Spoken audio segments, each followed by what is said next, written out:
Welcome to a screencast dealing with a gas mileage conversion calculation. Here's the question.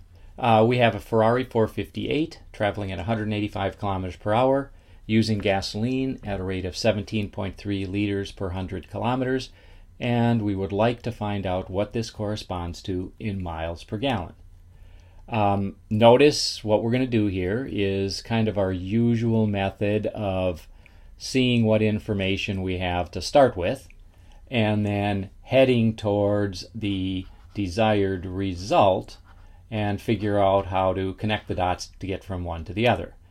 And let's look at what we're trying to get as a result. First of all, we need miles per gallon, kind of our usual way of, in the United States at least, of indicating gasoline consumption. So a result is going to be some number of miles per gallon. So where should we start? We're given two values. We have 185 kilometers per hour and we have 17.3 liters per, which is like dividing by 100 kilometers. So which should we start? We've got a couple different units here. We've got kilometers and kilometers, so distance. We've got hours, so time, and liters, volume. And hopefully if you think about this a little, you'll realize that the speed isn't going to help us at all. Whatever speed he's traveling at, that may affect the rate of gasoline consumption, but we're given the rate of gasoline consumption at that speed, and that's what we're going to start with. So the 17.3 liters per 100 kilometers is where we're going to start, but our result wants to be in miles, which is a distance, per gallon, which is a volume. So we'd actually like to start with distance, which is kilometers, and volume, which is liters, and convert until we get to the end result. Now, there's a couple different ways that you can do this, two distinct general methods. One is, what we can do is take kilometers, convert that into miles, separately take liters, convert that into gallons, and then take our miles from the first calculation, gallons from the second calculation, divide those two, and then we're done. The other thing we could do is start with kilometers per liter, and then convert and convert and convert and convert until we end up with miles per gallon. And if you do it properly, you'll get the same answer either way. So let's do it both ways. Maybe you'll see if you have a method you would prefer. So first of all, let's try the convert kilometers into miles and liters into gallons separately, and then divide things out. So our kilometers are 100. So we're going to start with 100 kilometers. We need to convert to miles. So, well, let me see. I know that there's 1,000 meters in a kilometer, and then I also know that there are 1,609 meters in a mile, and that converts from kilometers into meters, from meters into miles, and if we perform the calculation, we get 62.2 miles. And of course, these conversion factors, if you don't happen to know those off the top of your head, you just look them up. Okay, so we've converted kilometers into miles. Now let's do the liters. We have 17.3 liters, and we would like to convert that into gallons. And you can look up, there's 1.057 quarts in 1 liter. And then, of course, there are 4 quarts in 1 gallon. That converts liters into quarts, and then quarts into gallons. Perform the calculation, and you should end up with 4.57 gallons.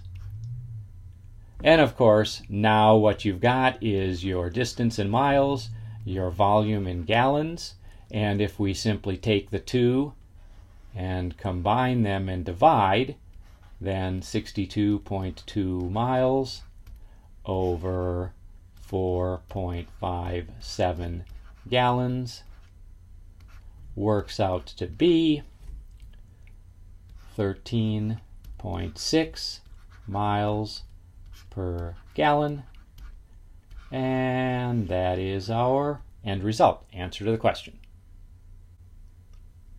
Okay, so now let's take a look at how to do the problem the second way, which is to get to miles per gallon, starting with liters per kilometer, and just do as many conversions as are needed to get to the end result from what we started with. So we're going to try to get to miles per gallon, and we're going to start with, we have to have kilometers on the top and liters on the bottom of our original values, because distance over volume is what we have to start with if we want to end up with distance over volume.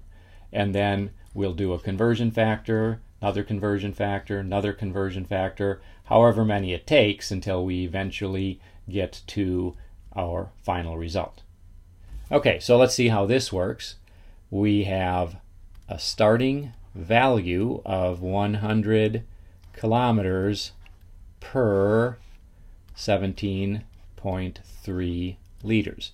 And normally we start with just a value rather than the conversion factor. This is a conversion factor, but we are ending up with a conversion factor, so it's perfectly fine to start with a conversion factor.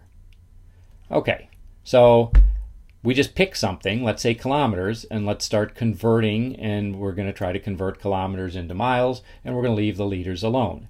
Well, 1 kilometer is 1,000 meters. That converts kilometers into meters. And then 1609 meters in 1 mile converts meters into miles. And miles are what we want. But now we also have to convert liters into gallons, so we have to go to the process we did before of that conversion. There are 1.057 quarts per 1 liter, and so that converts liters into quarts. And of course now we have to have the liters on the top of our conversion factor and quarts on the bottom, because here liters are on the bottom of our starting value. And then quarts to gallons, well, there are 4 quarts in 1 gallon, and that converts quarts into gallons, which is what we want. Notice miles are on the top of our fraction or our calculation, gallons are on the bottom.